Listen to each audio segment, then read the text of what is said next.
और ज्यादा जानकारी के साथ संवाददाता हमारी नाज पटेल हमारे साथ लाइव जुड़ गई हैं, जो कि मंत्री कैलाश विजयवर्गीय से बातचीत करेंगी। नाज, जरा उनसे पूछिए कि आखिर इस पर कौन जिम्मेदारी लेगा, क्योंकि इतनी बड़ी संख्या में दूषित पानी का सेवन करने से लोगों की मौत हो गई है। कई ऐसे लोग हैं जो इस वक्त अस्पताल में भर्ती हैं। प्रशासन क्या करेगा, जरा बात करिए उनसे। जी बिल्कुल। इस वक्त हमारे साथ में प्रदेश के नगरीय प्रशासन मंत्री और इंदौर की विधानसभा क्षेत्र क्रमांक 1 से विधायक, जो कि उन्हीं की विधानसभा क्षेत्र है, हम उनसे चर्चा करेंगे इस पूरे मामले में कि आखिरकार जो दोषी है उनके खिलाफ किस तरह से यहाँ कार्रवाई की जा रही है, क्योंकि अभी तक जो आधिकारिक जो पुष्टि है मौत की वो 3 की हुई है। हम सीधे चर्चा करते हैं मंत्री कैलाश विजयवर्गीय जी से। भाई साहब, भागीरथपुरा में काफी दुखद घटना हुई है, कई लोग बीमार भी हैं, 3 लोगों की मौत आधिकारिक तौर पे बताई जा रही है, क्या कहेंगे? देखिए, ये तो बहुत दुर्भाग्यपूर्ण और इसमें लापरवाही भी दिखाई देती है प्रथम दृष्टया। इसीलिए माननीय मुख्यमंत्री जी ने जांच समिति भी बनाई है। इसकी जांच रिपोर्ट आएगी, उसमें फिर हम सख्त से सख्त कार्रवाई करेंगे जो भी दोषी होगा। क्योंकि 15 दिन से यहाँ के लोग शिकायत कर रहे थे, या टीम भी घूम रही थी, उन्होंने कोशिश की यहाँ पर कि ट्रेस हो जाए, बाकी कहाँ से गंदा पानी आ रहा है वो ट्रेस नहीं कर पाए। और साथ में साइमल्टेनियसली गंदा पानी आ रहा था, तो इनको सबको एक तरीके से जनता के बीच में जाके कहना था कि उबाल कर पानी पिए, क्लोरीन बांटना थी। ये सब काम है नगर निगम के, वो नहीं किए गए, उसके कारण ये घटना हुई है। मुझे लगता है कि इसको हम गंभीरता से ले रहे हैं। इसमें जो भी दोषी होगा पूछिए नाज, उनसे पूछिए नगर निगम पर कार्रवाई क्या होगी अब। ऐसा क्या नगर निगम अधिकारी या किसी और के ऊपर कोई कार्रवाई होगी क्या? देखिए, अभी प्रथम दृष्टया तो जोनल अधिकारी इसमें दोषी पाए गए हैं, क्योंकि उनकी जवाबदारी थी गंदा पानी आ रहा है तो वो रिपोर्ट करें कमिश्नर के पास। और फिर गंदे पानी जब भी आता है तो एक हमारे यहाँ प्रक्रिया होती है कि लोगों से कहें कि इस पानी का उपयोग पीने के लिए नहीं करें। पीने के लिए यहाँ टैंकर लगाते थे, उन्होंने कुछ भी नहीं किया, इसीलिए प्रथम दृष्टया उनको दोषी पाया गया है। और बाकी भी प्रक्रिया के अंदर अगर कोई त्रुटि होगी तो उस अधिकारी के खिलाफ कार्रवाई होगी। और नाज, उनसे आप ये भी पूछिए कि जिस तरीके से पीने के पानी में गंदगी निकली है, तो कहां से वो गंदगी आई, इसकी जांच रिपोर्ट कब सामने आएगी, कब उसको जनता के सामने रखा जाएगा? क्योंकि जो लोग हैं जिनकी मौतें हो चुकी हैं, उनके परिजन भी अब यही सवाल करेंगे।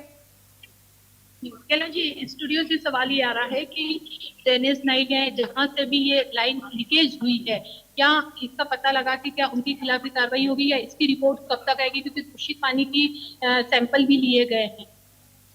अभी तो क्योंकि पुरानी यहाँ पर अभी नई लाइन हमारे पार्षद जी और माननीय महापौर जी ने पूरी लाइन बदलने का एक निर्णय लिया था। 60% लाइनें बदल चुकी है। ये 50-50 साल पुरानी लाइन है, और इसलिए जो शायद ये 40% लाइन भी बदल गई होती तो घटना नहीं होती। अब चूंकि पुरानी लाइन थी, सड़ गई होगी, वो उसमें से ड्रेनेज की लाइन मिल गई, तो एक घटना तो हुई है ये। तो वो स्थान जहाँ पर ड्रेनेज लाइन मिल रही थी वो बहुत पुरानी लाइनें थी। वो पुरानी लाइन बदलने के लिए टेंडर भी हो गए। टेंडर ठेकेदार को भी L1 भी निश्चित हो गया था, उसको काम करने का ऑर्डर नहीं मिला था। जी, मृतकों के परिजनों को कोई मुआवजा वगैरह सरकार दी? माननीय मुख्यमंत्री जी ने 2 लाख रुपए प्रत्येक व्यक्ति को देने की घोषणा। अस्पताल में जितने भी यहाँ उपचार है उनको विशेष निर्देश दिए गए हैं कि सारे अस्पतालों को, इंदौर के सारे अस्पतालों का, कि भागीरथपुरे का कोई भी नाज, व्यक्ति आप उनसे ये भी पूछिए कि डिहाइड्रेशन प्रभावित इलाके में जो पानी की सप्लाई है वो कब से हो रही थी, और क्या नगर निगम को पता नहीं था कि दूषित पानी की सप्लाई हो रही है?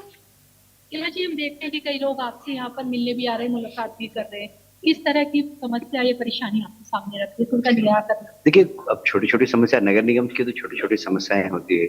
हमारे यहाँ पानी नहीं आ रहा है तो बोरिंग करा दो, तो बोरिंग करा देंगे। कहीं पर ड्रेनेज थोड़ी सी चौक है, यहाँ पर छोटी छोटी गलियां हैं, गाड़ियां नहीं जा पाती है, कचरे की गाड़ी नहीं जा पाती है, तो थोड़ा सा प्रॉब्लम तो है। क्योंकि बहुत 50-60 साल पुरानी बस्ती है ये, और बहुत छोटी छोटी सी गलियां हैं जाने के लिए।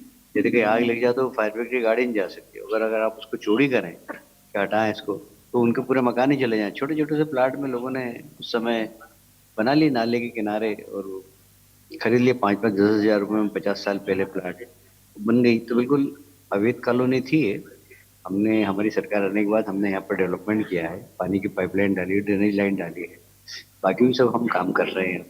कैलाश जी, एक चीज देखने को मिल रही है खासतौर से गाँव में, कहीं ना कहीं जो अधिकारी है वो थोड़े से कह सकते हैं हम कि सुन नहीं रहे, चाहे आम जनता हो या कोई भी नेता भी हो, कहीं ना कहीं परेशानी का सामना है। देखिए, ऐसा नहीं है, अधिकारी सुनते भी हैं, पर सुनने के बाद काम किस तेजी से करना, वो अनुभव नहीं होने के कारण उस तेजी से परिणाम नहीं आ पाते, इसलिए इस प्रकार की घटनाएं घट जाती है।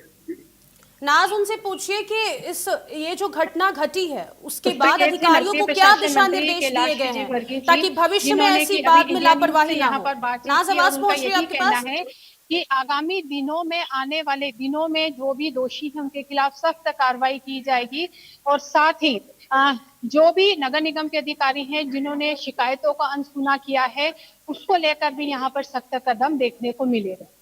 नाज, भविष्य में ऐसी लापरवाही दोबारा ना हो, इस पर क्या कह रहे हैं कैलाश विजयवर्गीय?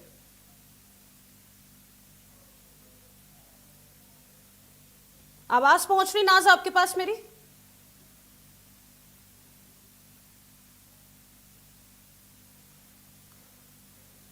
ठीक है, दोबारा संपर्क करने की कोशिश करेंगे नाज से। तो आपको बता दें, लगातार जिस तरीके से दूषित पानी पीने की वजह से मौतों का मामला इंदौर में सामने निकल कर आ रहा है, इस पर गंभीर सवाल खड़े हो रहे हैं।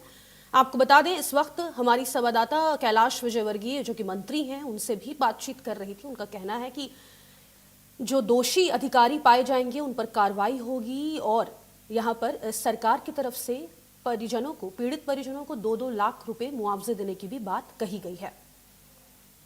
आपको बता दें, अब तक 8 लोगों की यहां पर मौत हो चुकी है और प्रशासन ने 3 लोगों की मौत की पुष्टि की है।